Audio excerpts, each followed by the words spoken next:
시간을 보람있게 보낼 수 있었습니다. 드디어 그 본 강사님께서 오셨기 때문에 시작할 텐데요. 오늘 제목이 동아시아 그 상고 시대의 그 의술과 그 조선조 동의보감이라는 제목입니다.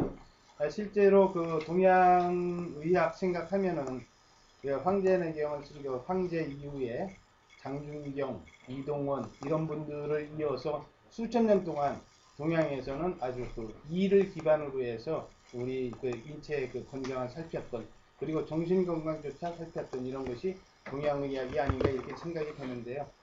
깊은 내용을 우리 그 박선식 교수님을 모시고 지금부터 들어보도록 하겠습니다. 자, 박선식 교수님 소개합니다. 늦어서 죄송하고요. 아무튼 이런 일 없다고 했어요. 바로 그냥 본론으로 들어가겠습니다. 동아시아 상고 시대의 의술과 조선조의 동의보감이라고 하는 거대한 주제의 연결점을 찾기는 쉽지는 않아요. 그렇지만은 그렇게 무리하게 이 두 거대 주제를 연결 지으려고 하는 의도를 조선조의 광해군 시대를 거쳐서, 아니 저 선조 시대를 거쳐서 이 광해군 연간에 일반화된 동의보감이라는 의서 자체가 임진왜란을 겪은 조선의 어떤 특수 상황 때문에 이렇게 출간이 된 사정이 있지만, 그 학문적인 어떤 내용은 상당히 그 상고 시대의 어떤 의학 사상, 문화 이런 것과 연결되고 있다라고 하는 그런 소신을 갖고 있습니다. 그래서 이렇게 두 주제를 한번 믹싱을 해보려고 노력을 했는데 잘 반죽이 됐는지는 모르겠어요. 첫 번째 소주제를 읽어보겠습니다. 동아시아 상고 시대의 의술과 의역이 존재했을까? 쉽지 않은 주제인데, 일단은 이 의자라는 자체를 생각해봐야 될 것 같아요.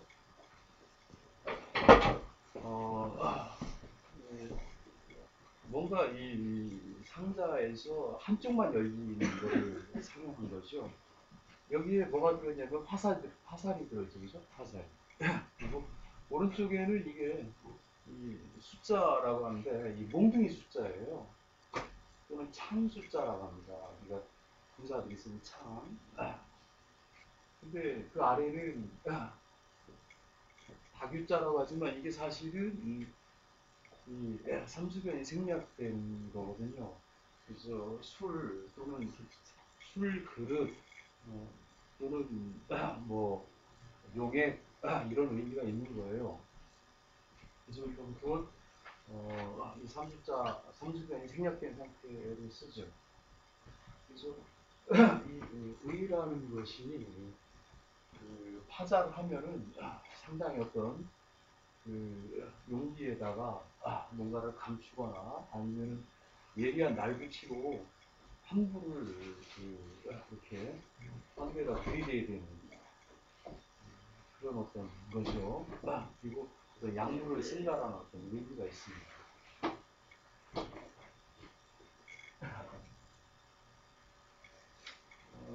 그리고 이것과 대응해서 쓰는 그 환자 중에 가장 일상적인 것이 병들병이죠, 그죠? 이 병들병은 이게 이 자체가 침상에 누워 있는 사람이에요. 요것이 두 가지로 파자가 되는데, 요거는 사실은 사람이 아니라 요것은 뭐냐면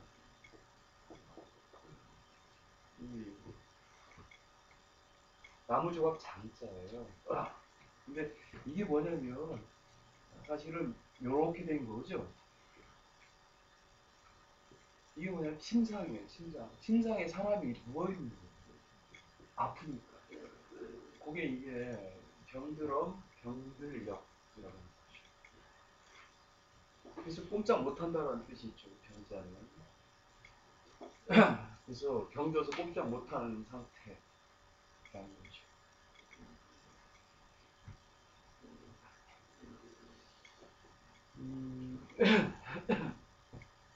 사람이든 짐승이든 어떤 생물체를 대상으로 하여 비정상 상태, 아픈 상태죠. 아픈 상태.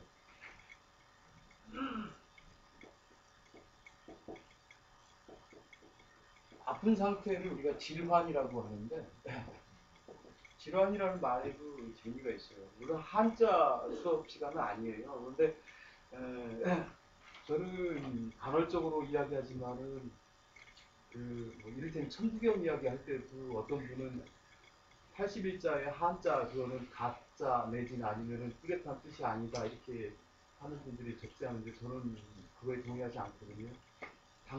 당나라의 빈곤과의 저기 수석의 어떤 그런 그 엘리트였던 저기 이 최치원이 남긴 글이기 때문에 함부로 그렇게 생각하면 안 돼요. 당대 최고 학자가 이렇게 남겼다는 그 의미가 있는 거거든요. 근데 이 한자로 쓴 건 한자대로 의미가 있는 거예요. 그래서 우리가 질환이라고 할 때는 이 화살 같은 날붙이에 맞았을 때는 질이고 이 화는 굉장히 재밌죠. 이게 꿰뚫을 거 아니에요.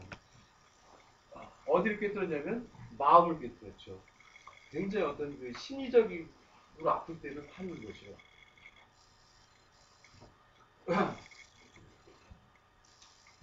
이러한 어떤 비정상 상태를 정상 상태로 회복하는 것. 그게 바로 고침이죠. 고침. 우리말로는 치료인 거죠.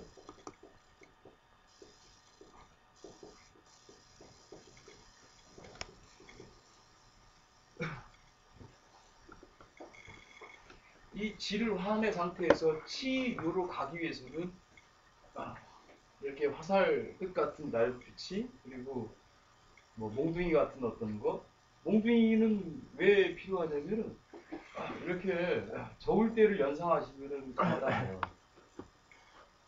이 저울추가 이것과 균등하게 해서는 이 저울대 위에 뭔가 올려져 있는 게 똑같아요. 지금. 약재를 약방에서 그 의사 마음대로 내키는 대로 하는 게 아니죠. 항상 다 재지 않습니까? 그죠? 안 재면 돌팔인 거예요. 쉽게 말해서. 재해되고 그리고 선수는 어떤 상황이든지 조급하지 않아요.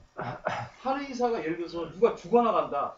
그렇다 하더라도 약을 한 약 넣고 두 약 넣고 이러지 않는다는 거예요. 아무리 옆에서 누가 죽어나간다 하더라도 가만히 계시죠. 일단 제외됩니다. 제외된다라는 거죠. 그게 선수예요. 그게 프로고요. 그래서 이 의라는 거는 그야말로 오늘날 용어를 빌리자면 과학이죠. 과학 맞습니다. 그만큼 이 의술이나 의학이라고 하는 것이 특수하고 어려운 직무 분야임을 인정하지 않을 수 없는데요. 근데 동아시아 상무사회에서 과연 의술이나 의학이 존재했는지를 고민할 때 첫째 부닥치는 문제는 뚜렷한 증거가 마땅하지 않다는 다만 우리가 실마리를 느낄 수 있는 것이 약용식물학적인 어떤 자료는 의외로 많아요.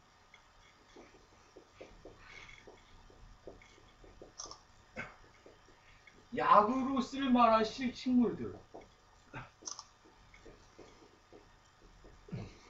동아시아 의학사에 있어서 상고시대나 고대사의 대부분의 컨텐츠들은 약용식물학이에요. 아주 냉정하게 말해서.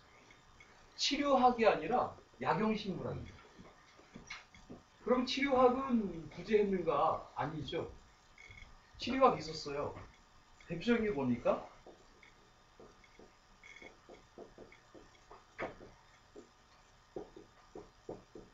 친구죠, 친구. 친구가 있기 때문에 동아시아에서 치료학이 없었다라고 부정할 수는 없어요. 뚜렷한 증거가 돼요. 만약 동아시아에서 친구가 없었다면 서양 학자들은 동아시아에서는 치료학은 없었다. 약용식물학만 있었다라고 할 수 있을 겁니다. 그러나 친구가 있었어요. 네, 관련된 전생자들이 많이 있는데요. 두 번째 소주제는 이능화가 소개한 환희시대의 시소와 종소 얘기를 하려고 합니다. 이 이야기는 제가 한배다에서는 처음 하는 것 같은데 저쪽 그 경북궁 저쪽에 그 국학원이라고 있죠. 거기서 제가 이거 한번 얘기했더니 가중에 있는 사람들이 전부 긴장을 하더라고요. 처음 듣는 얘기가.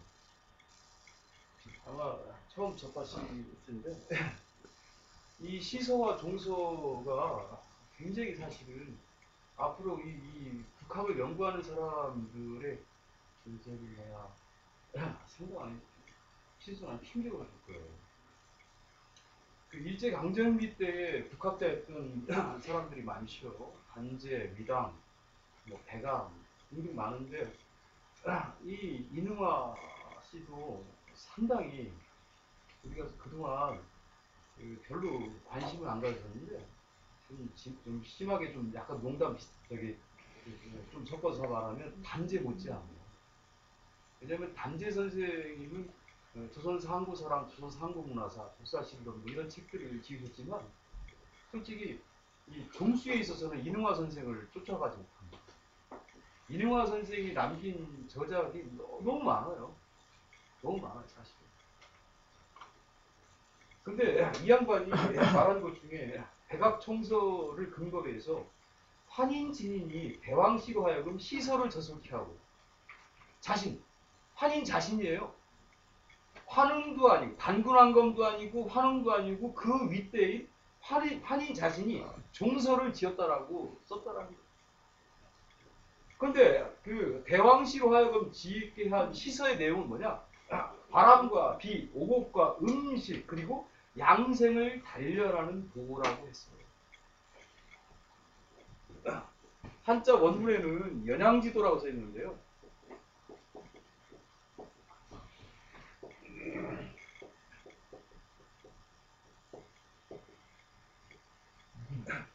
이 말을 그대로 풀면은 양생을 단련하는 도라는 거죠.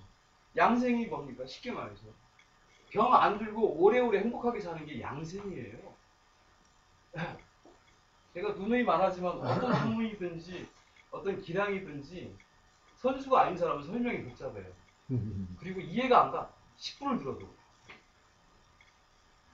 긴 말 필요 없어요. 간단하게 말하는 거예요. 양생은 병 없이 행복하게 오래오래 사는 거예요. 그것을 생각했다라는 거죠. 누가? 환인시대의 대왕씨가. 자, 이러한 내용은 삼국 유사나 제왕운기에 보이지 않는 희귀한 내용인데 무엇보다 첫째, 환인시대에 글을 짓게 했다라는 거죠. 제가 그 얘기도 많이 했을 거예요. 한겨레에서. 뭐 한글, 가림토 많이 이야기하는데 그것만 이야기하지 신시시대의 삼목과 자오지 환웅이 만들었다는 투전록에 대해서는 아무도 관심이 없어요. 그래놓고 뭐 한글이 어쩌느니 뭐 그런 말을 하면 안 되죠. 이미 신시대에 산목이 있었고 자오지 환웅 때에 투전록이 있었기 때문에 그 이전에 환인 시대에도 글을 지을 수 있었던 거예요. 다만 페이퍼로는 남기지 않았다는 거죠. 페이퍼는 7세기에 그 고선지 장군이 이 서역을 넘어서 지금의 이란 계열 그 전사들과 싸우는 중에 그 달라스 전투에서 패함으로써 그 제지술이 글로 넘어간 것은 아주 공식적인 그 상식이잖아요. 그 시기를 전후해서 이 세계사적인 어떤 이 종이의 어떤 확산이 일어나는 건데 물론 그 전에도 있었죠. 근데 환인 시대에 종이가 있었다라고는 저는 믿지 않습니다. 근데 여기서 글은 뭐냐? 목간이라고 하는 나무를 잘라서 나무를 깎아서 거기다 쓰든지 죽편이라고 해서 죽간 대나무 쪽을 잘 펴서 깎아서 거기다 썼든지 그렇게 했겠죠. 어쨌든 글은 존재했다고 저는 믿어요. 그렇기 때문에 천부경도 최치원 선생이 9981, 81자로 한자로 남긴 거지 우리말이 있었다면 향찰이나 이두로 남겼지 왜 한자로 써 있습니까? 그걸 객관적으로 냉정하게 받아들여야지. 어쨌든 그런 내용이 있기 때문에 한민족 사회의 음식이나 영양의 문제가 상당히 비중 있게 다뤄진 거다. 왜? 환인이 대왕씨에게 이런 걸 정리하시오라고 했다는 건 중요하기 때문이라고. 중요하기 때문에. 중요하죠. 민생 문제가 달렸는데 먹는 문제 중요하지 않습니까? 그리고 백성들이 건강해야죠. 병 걸리면 안 되죠.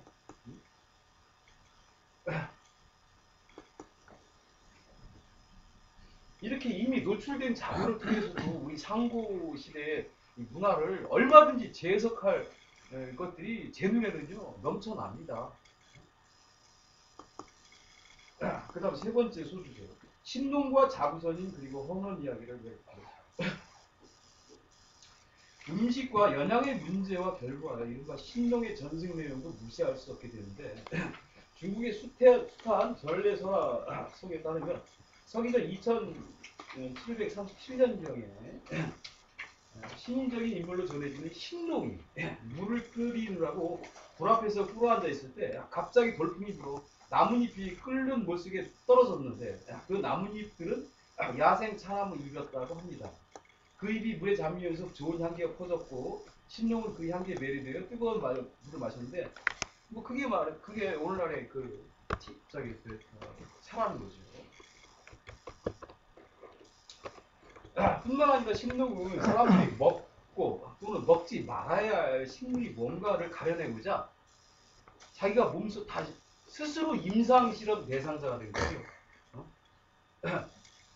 저는 이 신농의 위대함은 이 점에 있다고 봐요. 신농이야말로 홍익인간을 실천했어요. 그렇습니다. 신농이 중국계다 아니다 그걸 떠나서 신농이야말로 진짜 홍익인간 정신을 실천했어요. 먹으면 죽고 먹으면 살 게 뭔가를 알기 위해서 자기 오감을 동원해서 직접 실험했잖아요. 그래서 이 사람이 이 독성이 양쪽 머리에 올라가서 뿌리 솟았다는 거 아니에요. 믿어야 될지 안 믿어야 될지 모르지만은 그런 설이 있어요. 그리고 이 양반은 항상 그 호초리를 들고 다녔는데 그게 바로 자편이라는 거죠. 같은 얘기는 좀 있다고. 그래서 어쨌든 그 신동이 가려낸 게 두 가지인데 먹어도 좋은 거 약초, 먹으면 안 되는 거 독초. 이 두 가지 범주를 동아시아 역사상 거의 최초로 구분했다라는 거예요. 이 점에 있어서는 굉장히 훌륭한 분이죠. 그리고 주눅들 거 없어요. 신농하면 중국 인물이기 때문에 우리하고 상관없다. 이런 생각은 쓰레기통에 버려야 돼요. 옛날에 상고시대에는 중국이다, 우리 한민족이다 구분이 없었죠. 제가 재작년에 대만을 갔는데 대만에서는 그 모든 걸 동아시아의 모든 걸 싸잡아서 자기들 중화문화로 용해하고 있더라고요. 다 녹여내고 있어요. 그리고 우리의 훌륭한 점도 받아들여야 되더라고요. 우리도 마찬가지 그렇게 해야죠. 우리도 거꾸로 신농의 훌륭한 점, 뭐 하다못해 헌원도 훌륭한 점이 있으면 그것도 받아들여야 돼. 그거에 박수 쳐야 돼. 그리고 헌원을 우리 직계라고 주장한 우리 한국의 일파도 있잖아요. 김유신 가문이 대표적이었습니다. 삼국사에 이게 나와요. 김유신 가문의 조상은 치유가 아니라 황제 헌원이라고 써있지 않습니까? 삼국사에. 그렇기 때문에 헌원도 더 이상 대척점에 놓을 이유가 없어요. 어쨌든 간에 조선시대 어쨌든 그 신농에 의해서 신농 본초경이 이루어졌고 이 신농 본초경이라는 책자가 중국에서는 위서로 봐요. 우리의 환단고기를 우리 강단학교에서 위서로 보듯이 신농 본초경은 가짜다. 신농 시대의 그게 아니다. 이렇게 말합니다. 그러나 중국의 의학을 연구하는 사람들은 그래 이것이 출간한 시점은 맞아. 신농 때 안 나왔어. 그렇지만 이 책이 늦어도 명나라나 아니면 더 늦으면 청나라 때 나왔을 가능성이 있는데 그때 이 책이 나왔다 하더라도 신농 때부터의 의학 지식이 농축돼서 그때 정리된 거라고 보는 거죠. 이러한 해석이 타당한 거죠. 그러니까 우리도 그렇게 나가면 돼요. 환단고기 예를 들어서 환단고기가 뭐 옛날부터 있었다 아니다 그걸 얘기할 필요가 없어요. 정확하게 공식적으로 드러난 거는 1970년대 맞아요. 그때 이율 전생에 의해서 나온 거 맞지 않습니까? 그러면 그때 나왔기 때문에 가짜냐? 그게 아니죠. 그 이전부터 농축된 내용이 그때 정리됐다고 하면 되는 거예요. 그럼 되잖아. 근데 이 신릉 본초경에 의해서 다시 본초 광목이 정리가 되거든요. 이 본초 광목이라는 건 뭐냐면 아까 말한 약용식물학의 집대성된 어떤 자료예요. 거기에 보면 이렇게 뭐 약초 같은 것이 그림이 그려져 있고 그거에 대한 뭐 약성, 독성 뭐 등등이 이렇게 잘 정리가 되어 있어요.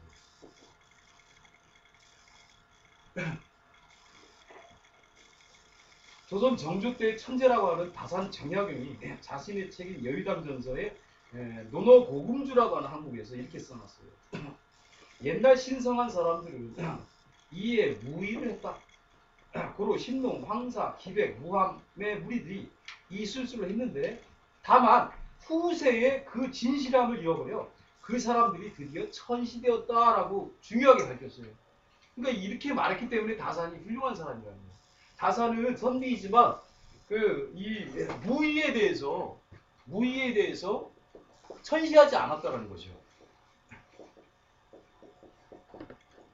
무의의 존재성을 인정했고 그리고 무의가 사실은 상고시대에 훌륭한 의사들이었는데 여기 써있는 것처럼 후세의 그 진실함을 잃어버려서 그래서 천시되었다는 거죠. 이것은 마치 우리나라 역사에서 신라 화랑이 굉장히 어떤 그 자기 수양을 하고 그 멸사봉공하는 어떤 그 공공단체의 성격을 띄었지만 이것이 조선제에 와서는 의문이 화랭이로 변화돼서 화랭이가 무당이잖아요. 조선 시대의 화랭이는 무당이. 근데 이 한자로 쓸 때는 화랑이거든요. 발음을 화랭이라고 한 거죠. 그것처럼 똑같은 거죠.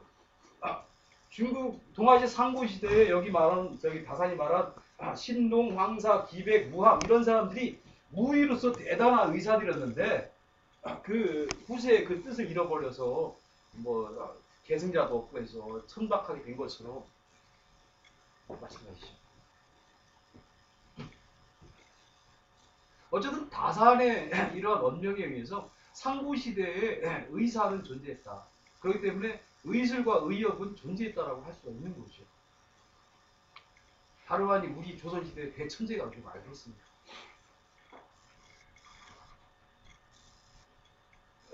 그리고 신농에 관해서 아까 말한 자편 얘기를 좀 해볼게요. 이 자자가 붉은 자자인데 편자는 칙칙편자입니다. 이 붉은색을 띠는 어떤 뭐 나무인지 뭔지 뭐 이걸 들고 다녔던 모양이에요. 이걸 가지고 이 양반이 저 들이나 산으로 가서 이걸 친다는 거죠. 착착. 착착 치면은 저 가지가 꺾일 거 아닙니까? 꺾이면은 좀 액이 나올 거 아니에요. 진액이. 그럼 그거를 혀에 맞거나 뭐 코에 대가 향을 맡거나. 그죠? 그렇게 했다는 거죠. 마치 그 내과 의사가 쓰는 청진기처럼 신동은 자편을 휘두르면서 진액을 맡는 거죠.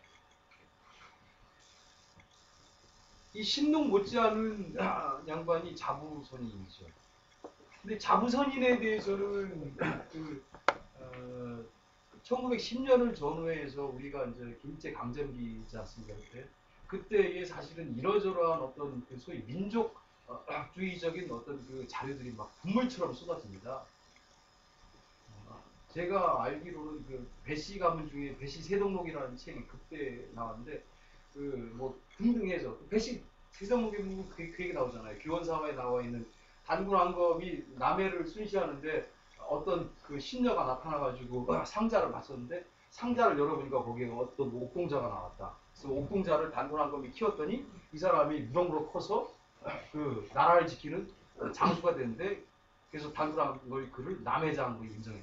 저기 그것으로 제주했다.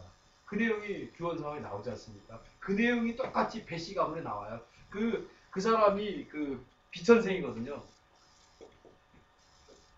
비천생인데 이게 빗자가 옷이 이게 빗자가 아닐 빗자이기도 하지만 붉은 비단 빗자예요. 그래서 이 옷이 붉다 해서 배씨가 된 거예요. 그래서 이 배천생 얘기가 써 있는 게 배씨 세동록인데 어쨌든 그러한 어떤 그 우리 쪽의 그 소위 민족주의 경향이 짙은 자료들에는 자부선인이 등장하죠. 근데 중국에는 이상하게 등장을 안 해요. 근데 이 자부선인과 비슷한 이미지의 인물이 누구냐면은 저는 일찌감치 광성자로 봤어요. 근데 광성자를 제가 왜 주목했냐면 조선 중기에 굉장히 특이한 그 문집 중에 청학집이라고 있는데 청학집에 우리 선가의 계보가 쫙 써 있어요.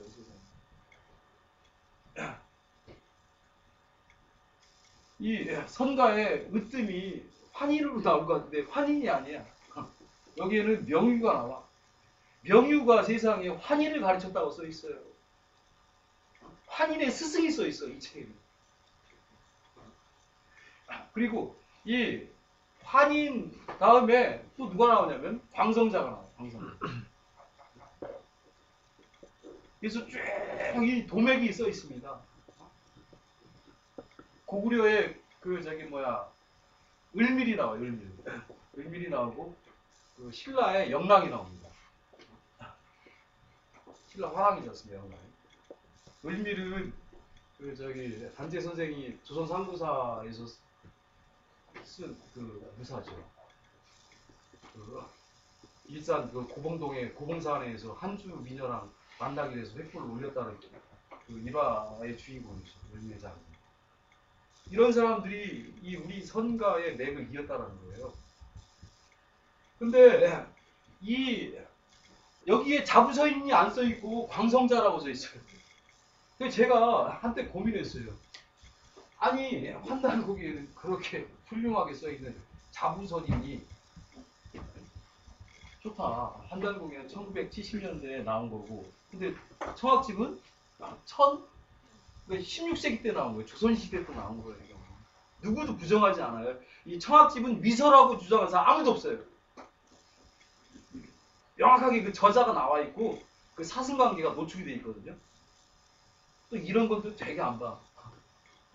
제가 연구한다는 사람들이 좀 심하게 말할 때 게을릅니다. 보는 것만 봐요 맨날. 이 16세기의 문집에 자부선인이 안 나오고 광성자가 나오거든요. 근데 제가 작년에 반지문 선생님이 번역했다는 홍사화는 책을 보니까 거기 그렇게 써 있는 거예요. 자부선인은 광성자다. 그렇게 써 있는 거예요. 그래서 제가 놀래버렸어요. 그거 보고. 순간적으로 그동안 늘 고민했던 것이 한 방향에 원샷에 그냥 해결이 된 거예요. 그러니까 됐어요.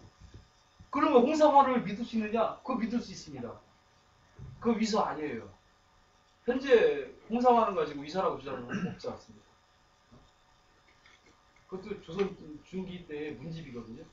근데 어쨌든 그 책에 의하면 자부선이 광성자란 말이에요. 그럼 해결됐어요. 청학집에 나오는 광성자가 바로 자부선인인 거예요. 이 자부선인이 누구냐면 이제 할 얘기가 많아져요.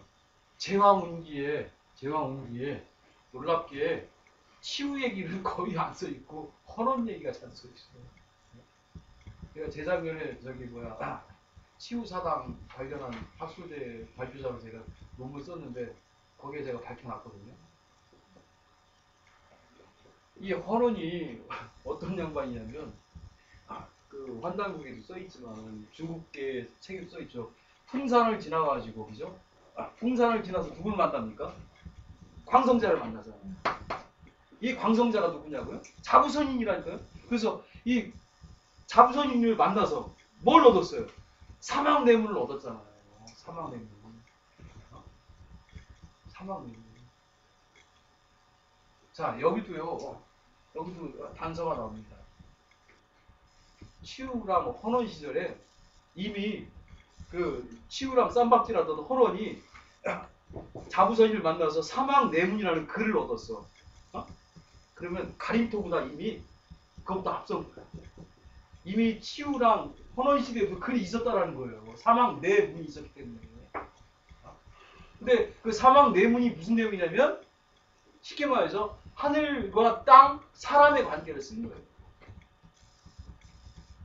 하늘은 천지자연의 어떤 그 운행 원리고, 땅은 그 이 지형지세가 어떻게 돌아가면서 유리한 게 무엇이고 불리한 게 무엇인가. 사람의 문제는 어떻게 내가 처신을 해야 원만을 할 것인가, 그런 문제죠. 그럼 이 세 가지가 농축된 것이 무슨 책일까요? 주역이에요, 여러분.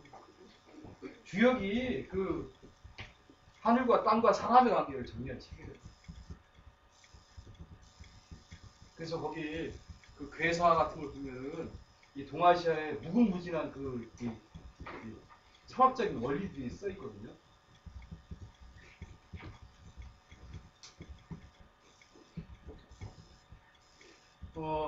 그래서 이 자부선인의 존재를 통해서 그 동아시아의 소위 의술이라고 하는 이 콘텐츠가 치우 쪽에만 있는 것이 아니라 헌원 쪽에도 유입이 됐다는 거죠. 왜냐하면 이승유가 쓴 제왕옹기에 이렇게 써 있어요. 헌원이 천부를 받았다고 했죠. 천부.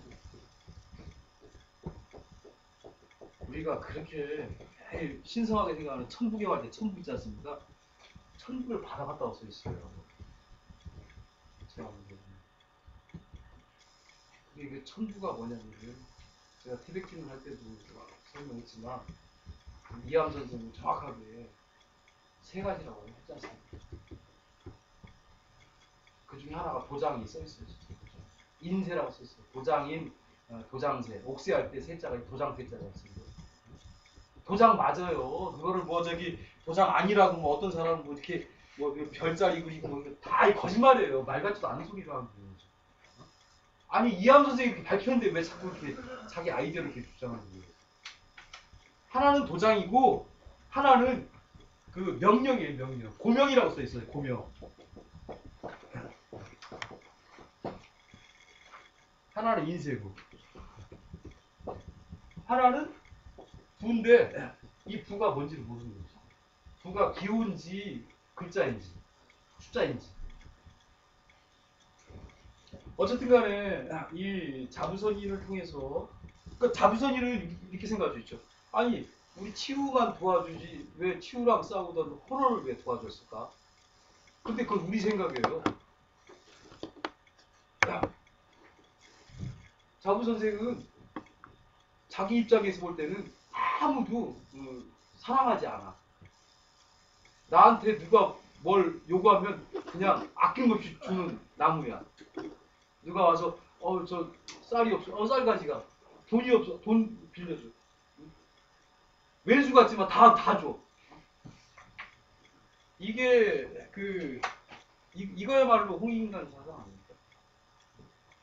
내 편이니까 주고 내 편이 아니니까 안 주고, 이게 아니라는 거죠.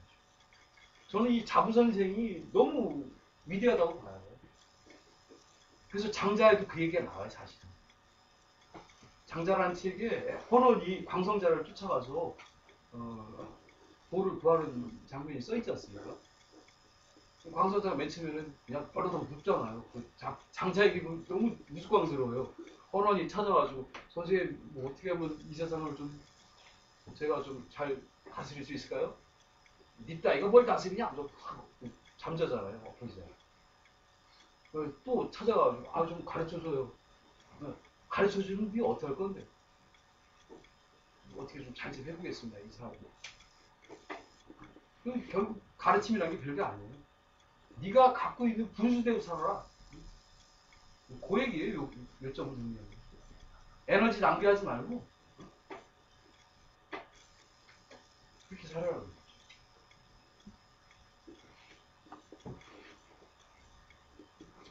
그래서 저는 이 도울 선생이 우리 실학이 없다라고 해서 실학이란 말을 쓰면 안 된다고 하는데 좋습니다. 그 양반이 뭐 석학이니까 그 양반 의견을 뭐 따르기 위해서 제가 저 이런 말을 앞으로 쓰고 싶더라고요. 그 실학의 다른 말이 경세치용학이잖아요. 경세를 빼버리고 저는 치용학이라는 말 앞으로 좀 줄여 쓸 작정이에요.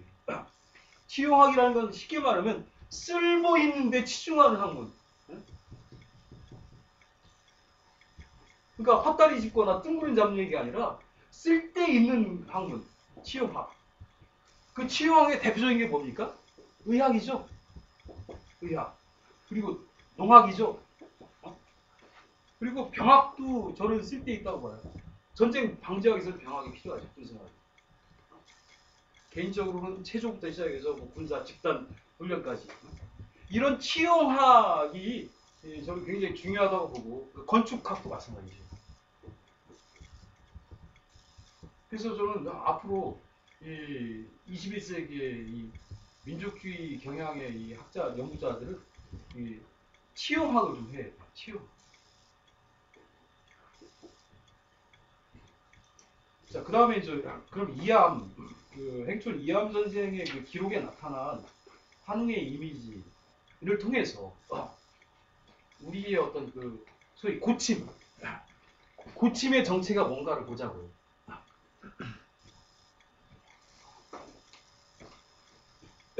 고려 후기의 문신으로 알려진 이암 선생은 태백준에서 이렇게 소개하고 있죠. 한웅이 가라사대 너희 곰결의 범결이야. 너희는 사람답게 지어지길 원하여 신령한 계율로 동맹이 되었다. 저는 이 태백준을 볼 때마다 읽을 때마다 섬찟해서 놀래는데 삼국유사나 제왕길은 태백진에 비하면 유치원 수준이고 태백진우는 거의 대학원 수준이에요. 이런 말이 어딨냐고요.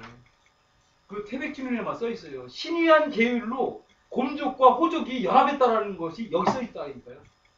왜? 사람답게 살기 위해서 환웅한테 왔어. 근데 환웅할 때 올 때 두 족속이 연대해서 온 거예요.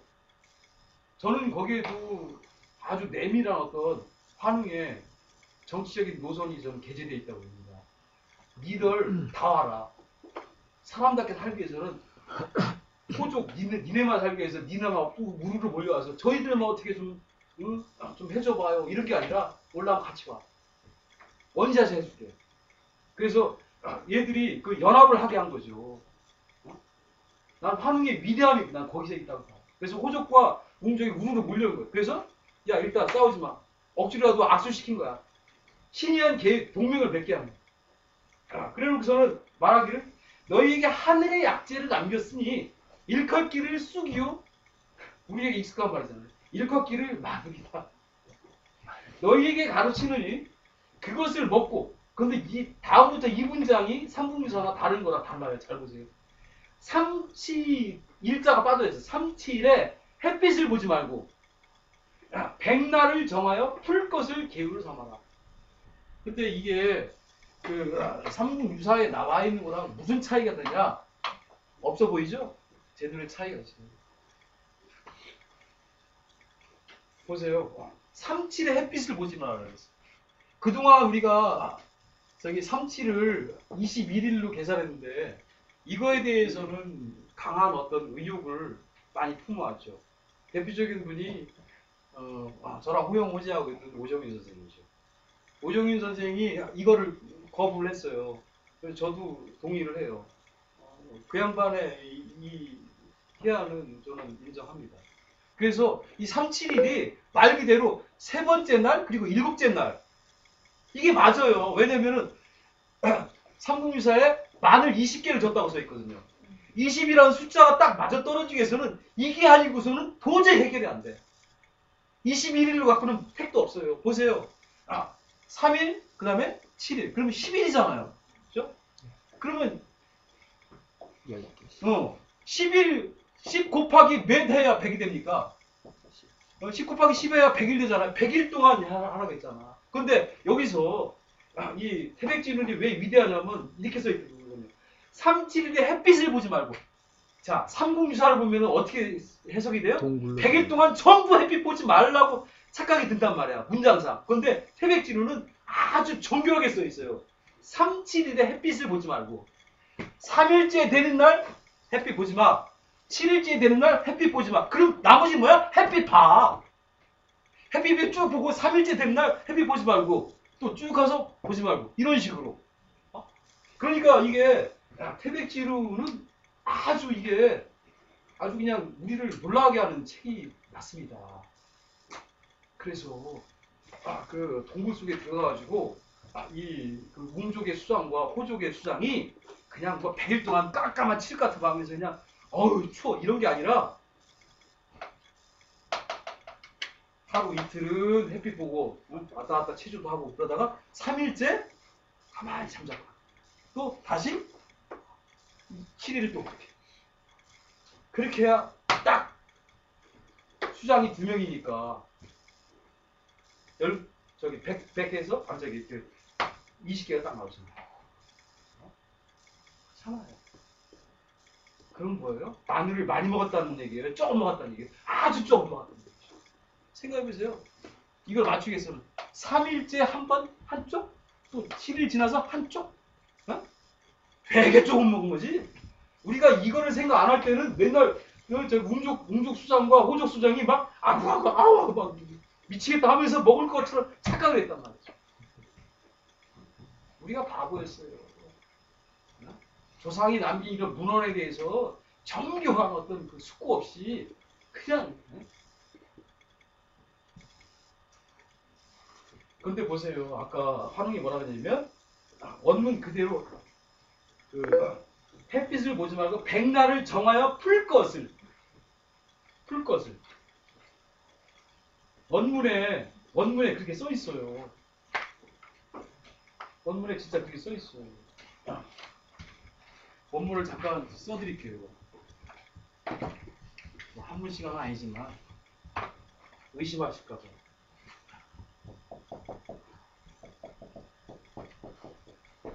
계율로 삼아라. 어떻게?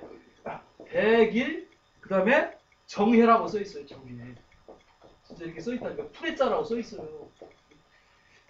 100날 동안 계율로 삼아 풀 것을 정한다 이거예요. 그러니까 이 푼다라는 게 굉장히 중요한 코드라고 봐요. 환우께서 그래, 야, 웅족 대장, 호족 대장 들어가. 그래서 자 100일 동안인데 3일째, 7일째만 햇빛 보지 마. 각각 10개 먹어라. 준 건데 요 풀기 전에 뭐가 있는 거예요? 묶이는 거죠? 이 동굴에 묶여 있잖아요.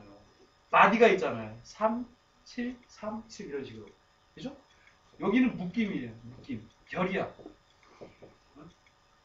결. 이건 해. 결해. 야, 이거 생각할수록 이게 막 경련이라고. 이게 우리 상고 시대에 인간을 인간답게 만드는 그 트레이닝 코스로서 환웅이 만든 특수한 시스템이에요. 묶었다가 풀어주고, 3, 7. 그걸 딱 100일 맞췄어. 그래서 저희가 주역책을 봤어요. 주역이 그렇게 나온다 이거죠. 여기서 주역의 해괴에서 보이는 반사를 보면 하늘과 땅이 풀림에 풀어했어요. 풀림에 우레와 비가 일어나며 100가지 과실과 천국이 모두 열려 터지나니 풀림의 때가 크도다. 야, 이렇게 써 있어요. 물론 주역은요. 그 근본이 복희가 만든 8개를 다시 그 문왕이 그 저기 은나라의 마지막 국군이었던 그 주왕을 무너뜨린 혁명가가 바로 문왕입니다. 그 문왕이 그 저기 이 주왕에 의해서 탄압받고 감옥에 갇힐 때 감옥에서 만든 게 주역의 괴사예요.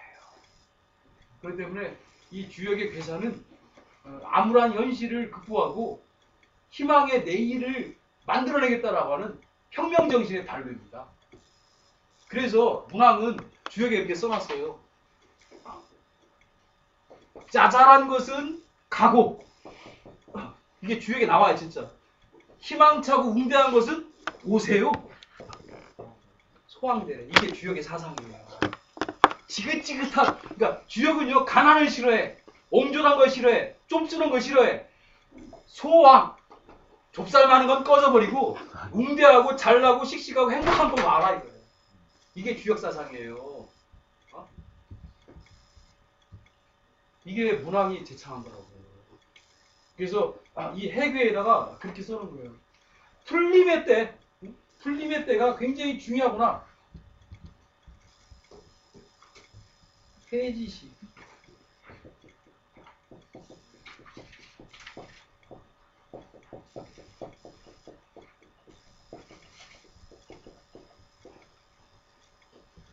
풀림의 때를 이야기했거든요. 근데 풀림의 때를 임상적으로 실험한 양반이 앞서 있었죠.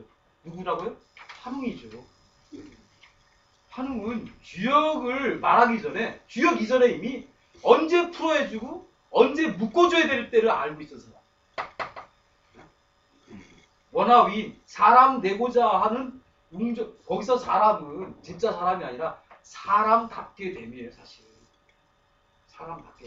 이미 인간들이 있는데 성질도 싸가지 없고, 그리고 뭐 식습관도 개판이라서 영양사도 안 좋아. 사실 곰이든 곰족의 수장이든 웅족의 수장이든 황후 입장에서 마음에 안 들어. 야, 너희들 일단 체질 개선부터 좀 하고 인성 개발해야 돼. 그 꽃으로서 굴에다 집어넣는 거라 좀 봐요.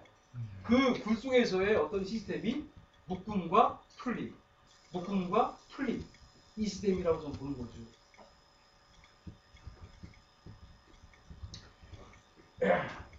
여기서 장자의 내용을 다시 보겠습니다. 장자에 보면은 아까 말한 광성자에게 헌원이 쫓아가서 돌을 구하는 대목이 나와요. 돌을 제발 알려주세요. 선생님 말은 그 헌원에게 광성자가 이렇게 말합니다. 지극한 도의 정수는 깊숙하고 까마득합니다. 눈치 빠른 사람 벌써 눈치챘을 거예요. 지극한 도의 극치는 어둑하고도 고요하다. 벌써 냄새 나지 않습니까? 기가 막히죠. 보이는 것도 없고 들리는 것도 없이 정신을 간직하고 고요히 하면 육체는 자연히 올바른 것이요. 어디서? 묶여있는 굴 속에서. 광성자야말로 환웅의 가르침을 이미 알고 있던 양반이에요. 그러니까 환웅의 가르침이나 광성자의 가르침이나 같은 코드야. 이렇게 말하고 있잖아요. 지금 지극한 도의 정수는 깊숙하고 까마득하며 지극한 도의 극치는 어둑하고도 고요하다. 그러기 때문에 굴 속에 집어넣은 거예요. 반성하라고. 지난날 네가 대장이라서 네 부하를 함부로 접대고 이거 반성하고 너 혼자 처먹은 거 반성하고 그리고 쫄딱 굶었다가 마누라 먹으면서 알이지만 이번에도 감사하게 먹여야지. 풀고 묵풀, 풀고 묵풀.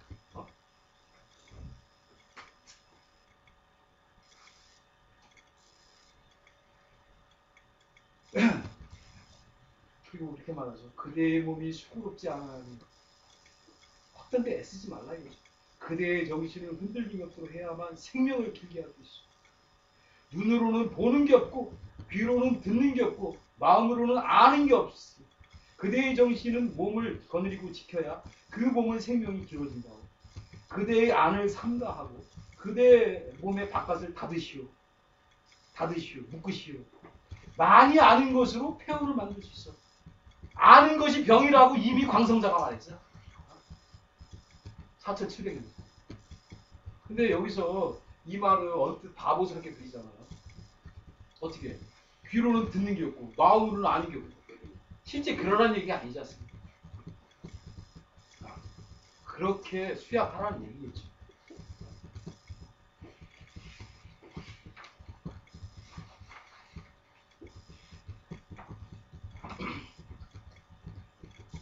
다시 주역 얘기를 해보면요. 지금 4쪽 하고 있어요. 위에서 6번째 주역. 그래서일까? 주역 설계 전에는 물건이 끝까지 어려울 수만 없다. 기가 막힙니다. 사람 되게 한다고 동굴 안에서 백날 천날 굶겨 죽을 때까지 아무것도 안 주고 깜깜하게 있을 수만 없다. 그 얘기예요 이게 지금. 나는 주역을 보면서 이게 다른 나라 그게 아니라고 봐야죠. 우리 환단고기에 태호 복희도 우리 동의개혁을 써있지 않습니까? 자, 풀어지면 누그러지는 것이다. 풀어지게 해야 된다는 거야, 사람. 우리 속담에 그런 말이 있잖아. 도둑이라고 막 도망갈 구석도 없이 쫓겨가면 어떻게 됩니까? 악에 바친 도둑이 획돌아서서 칼 들이대고 얼굴 찍죠. 그런 거거든요. 풀어줄 때 풀어줘요. 이쯤에서 뭔가가 느껴집니다. 환웅이 곰결애와 검결애에게 불 속에서 100일 동안 삼치질거려 햇빛을 못 보게 한 까닭은 제대로 된 풀어짐을 위한 묶어짐이었고 그것은 의도적인 곤란함을 조장한 시스템이었습니다. 따라서 한민족이 상부사회에서 심신의 긍정적인 변화를 위한 의협적인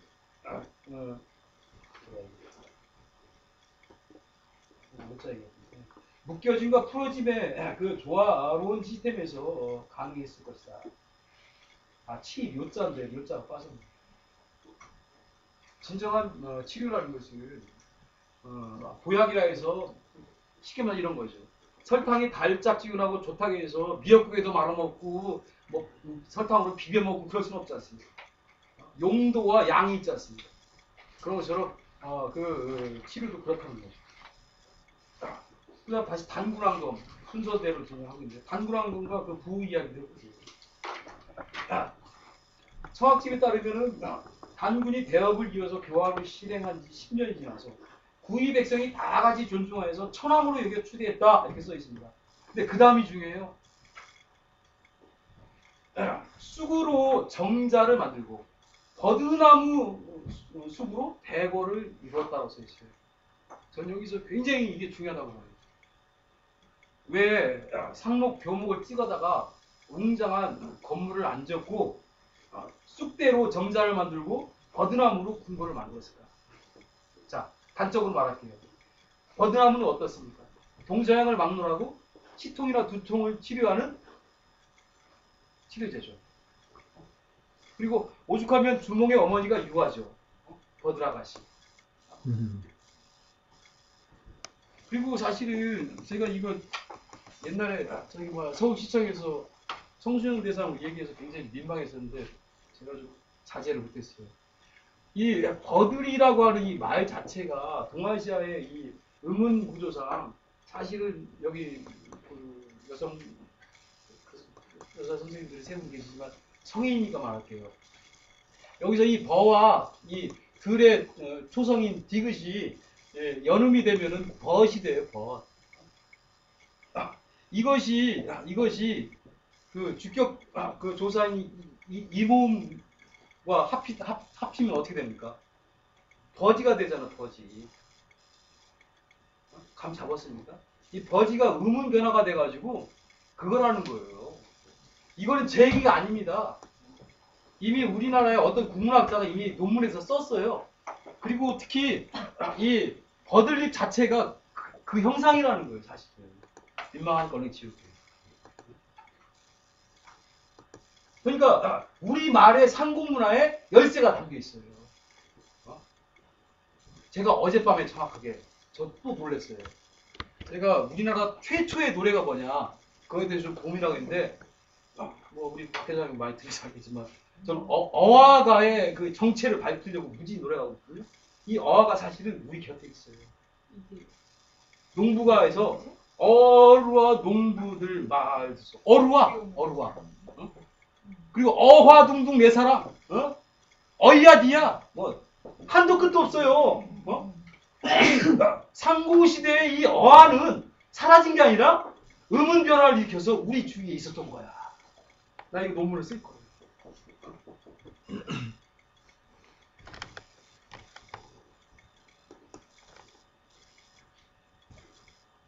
자, 그래서요. 시간이 좀 동화돼서. 그 다음에 이제 태백산의 의미를 하겠는데, 단군왕검이 태백산 신단수에 내린 환웅의 후손이라고 써있지만 삼국지사에 열선두라는 중국의 문헌에 보면은 우리만 신성한 게 아니라 중국 그 도가나 선가들도 중요했다는 거예요. 그 선인인 손사막이 기운을 단련하고 정신을 수양한 곳이 바로 태백산이라고 써 있어요. 그 책에. 그리고 또 하나 우리가 시간상 다루지 못할 것 같은데 허준이 쓴 동의보감에 잘 들으세요. 태백진이 나와요. 이쯤 하면 살 좀 떨려야 되는데 사실. 우리 역사 문화에 열정을 가진 사람들이 이 대목에서 살이 떨려요. 떨려요. 가짜로 하는 거 아니죠? 진짜. 동의보감이 나와요. 태백진인 왈 이렇게 써 있어요. 이 양반이 누군지 모르겠어. 난 모르는 건 모른다고 말하는 사람. 근데 시간은 없지만 태백진이 한 말이 동의보감에 써 있어. 그걸 잠깐 소개할게요. 이거 소개하면서 동의보감은 내가 말 안 해도 공부하자고 난리를 칠 거야. 자, 뭐라고 써 있냐면요. 태백진이 바로 아이고 저기 대표적으로 회장님께 보여줘. 써 있죠. 태백진인 말. 써 있죠. 태백진인이 가로되 병을 고치려면 먼저 그 마음을 다스려야 된다. 마음을 바로 잡으면 수양하는 방법에 도움이 된다. 환자로 하여금 마음속에 있는 의심과 염려스러운 생각 그리고 일체 헛된 잡념과 불평과 자기 욕심을 다 없애버리고 지난날의 죄과를 뉘우치게 해야 한다. 야, 느닷없이 있잖아요. 동의보감에 태백진운이 나오면서 태백진운이 병은 어떻게 뭐 뜸은 어떻게 놓고 침은 어떻게 놓고 이렇게 썼을 것 같은데 너 반성해 임마. 네 지난날의 죄과를 이 얘기하고 있어요. 긴 얘기 안 하겠습니다. 우리 상고시대 우리 한민족의 의학사상은 자기 수양과 자기 성찰부터 시작한 것 같습니다. 현재로서 제 생각이 그래요. 먼저 너 곧 살고 싶어? 반성해. 안 걸렸어? 반성해. 지난날. 응? 반성해서 네 죄가 크면 암 젖어서 뒤져 빨리. 그게 네 죄과에 대한 올바른 결과다. 전 이거라고 봐요. 이게 사실은 지금 뭐 논쟁이 심한 천부경 얘기랑 똑같아요. 천부경에서 왜 첫 마디가 일시무시일이고 끝마디가 왜 일종무중일입니까? 한 번 비롯한 거나 비롯하지 않은 거나 똑같다. 왜? 예를 들어서 어떤 사람이 막 지금 저기 뭐야 살려고 해. 사실은 근데 평생을 악당짓했어. 사기치고 그랬어. 그 사람 왜 살립니까? 죽어야지. 그렇잖아요. 그 사람 죽어야 됩니다.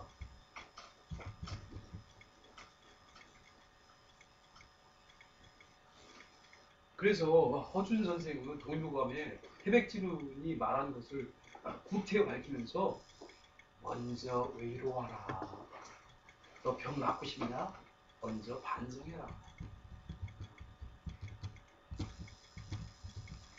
그 얘기를 한 것 같고요. 그래서 허준 선생의 동의보감은 뭐 두 가지 보시는데 끝에 박혁거세의 금척 이야기도 이것도 상당히 의미 있는데 학문이라는 건 그렇습니다. 욕심내면 안 돼요. 다 내 역량껏 내 운대로 받아들여야지. 제가 오늘 늦은 거를 거듭 차지해드리지만 선생님들이 받아들일 수 있는 컨텐츠의 양은 이겁니다. 이상 마치겠습니다.